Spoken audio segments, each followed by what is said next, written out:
کیا بات ہے عرفان بھائی، ڈسٹرب لگ رہے ہیں؟ بس یار کیا بتاؤں، میرے ابو مجھ سے محبت نہیں کرتے. کیا مطلب؟ دیکھو نا، جب دیکھو ڈانٹتے رہتے ہیں. ابھی بھی گھر سب کے سامنے مجھے ڈانٹ دیا. ہر بات کے لیے منع کرتے رہتے ہیں، یہ نہ کرو وہ نہ کرو، یہاں نہیں جاؤ وہاں نہیں جاؤ. اتفاق سے میرے ابو بھی ایسے ہی ہیں. مجھے تو ایسا لگتا ہے دنیا کے سارے ابو ایک جیسے ہوتے ہیں. صحیح کہہ رہے ہیں آپ. نہ کہیں گھومنے لے کر جاتے ہیں اور نہ ہی کوئی میری فرمائش پوری کرتے ہیں. صرف سنڈے کے سنڈے دیکھنے کو ملتے ہیں، ورنہ صبح جاتے ہیں اور رات کو ہمارے سونے کے بعد آتے ہیں. دوسرے بچوں کے پاپا انہیں مہنگے مہنگے کھلونے اور چیزیں دلاتے ہیں. میرے ابو تو بس مجھے امید ہی دیتے رہتے ہیں. جی ہاں، آپ نے بالکل صحیح کہا. دنیا کے سارے ابو ایک جیسے ہی ہوتے ہیں.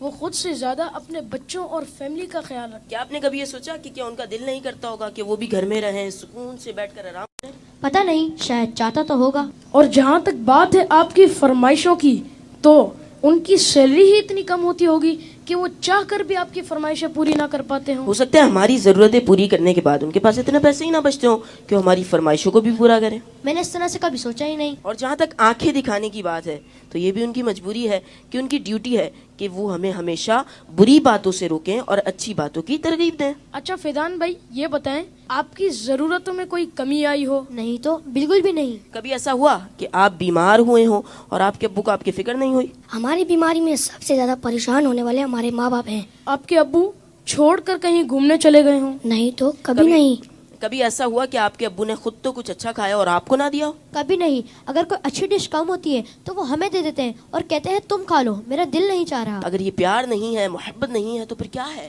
ماں اور باپ دونوں ہی محبت کرتے ہیں، لیکن ماں کی محبت نظر آ جاتی ہے اور باپ کی محبت کو محسوس کرنا پڑتا ہے. میں کتنا غلط سوچ رہا تھا اپنے ابو کے بارے میں. لو یو ابو. Love you very much. باپ باپ ہی ہوتا ہے. باپ ایک سایہ دار درخت ہوتا ہے. آج ان بچوں کی باتوں نے مجھے اپنے والد بھی یاد دلا دی ہے. واقعی اچھے کھانے انہوں نے ہمیں ہی کھلائے، اچھی چیزیں انہوں نے ہمیں ہی عطا کی. اور وہ بچے جن کے والدین ان کی فرمائشیں پوری نہیں کرتے نا، انہیں یہ سوچنا چاہیے. صرف میں بچوں سے بات نہیں کروں گا، گھر کے اور بھی افراد ہیں، زوجہ بھی ہے، بیٹی بھی ہے. وہ کہتی ابو آپ ہمارے لیے کچھ لاتے نہیں ہیں. بیوی کہتی شوہر سے آپ کچھ لاتے نہیں. اس بیچارے سے تو پوچھو اس کی مجبوری کیا ہے. صبح سے گھر سے نکلتا ہے، چاہے سردی ہو چاہے گرمی ہو. کوئی موٹر سائیکل پر جاتا ہے، کوئی بس پہ بیٹھ کے جاتا ہے، کوئی دو بسیں بدل کے جاتا ہے، بارش میں بھی جاتا ہے. کیوں جاتا ہے؟ کہ چھٹی کروں گا تو تنخواہ کم ہو جائے گی.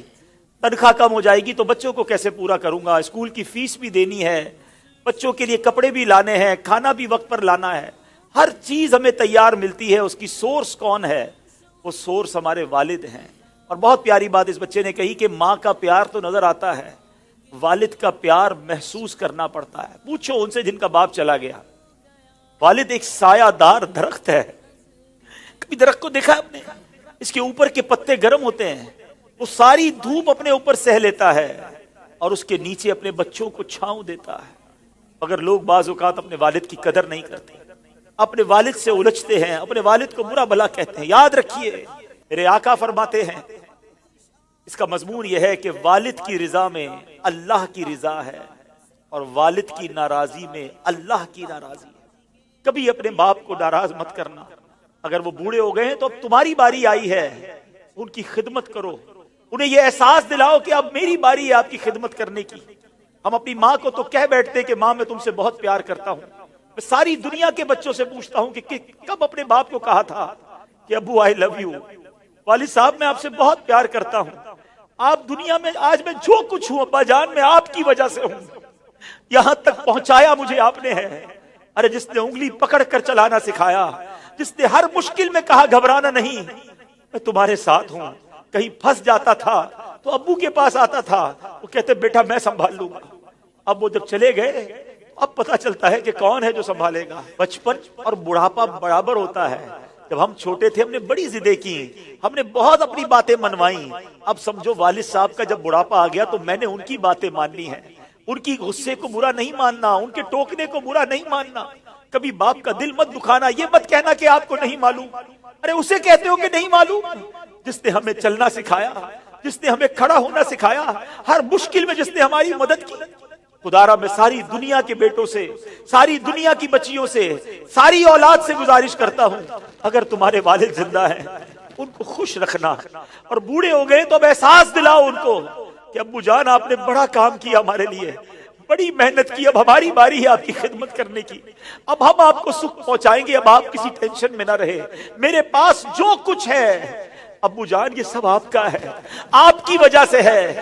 دف ہے اس اولاد پر جو اپنے والد کو کہتی ہے کہ یہ میرا ہے آپ کا نہیں ہے، میں نے کمایا ہے آپ نے نہیں کمایا۔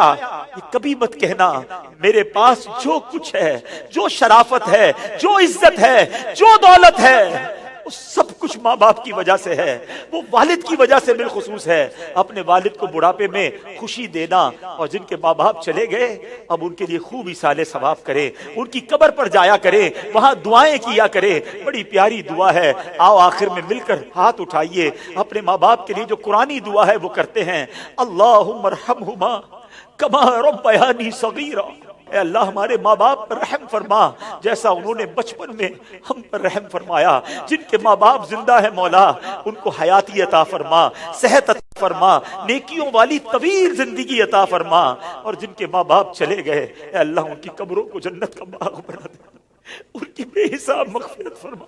تیرے دربار میں ہم دعا کرتے ہیں، انہوں نے ہم پر بڑی مہربانیاں کی ہیں، تو ہمارے ماں باپ پر مہربانی فرما، آمین بجاہ النبی الامین صلی اللہ تعالی علیہ وسلم۔ میں ان بچوں کا شکریہ ادا کرتا ہوں، امید ہے کہ آج آپ کے اس سیگمنٹ کی وجہ سے کئی بیٹے اپنے ماں باپ بالخصوص والد کے قریب ہو جائیں گے۔ اگر کسی نے باپ کا دل دکھایا ہے آج ہی جا کے معافی مانگ لو، ان کے پیر پکڑ لو، کیونکہ والد راضی تو رب راضی، والد ناراض تو رب ناراض۔ جنت میں مصطفیٰ کے صحابہ جہاں رہے، یا رب میری دعا ہے میرے بابا وہاں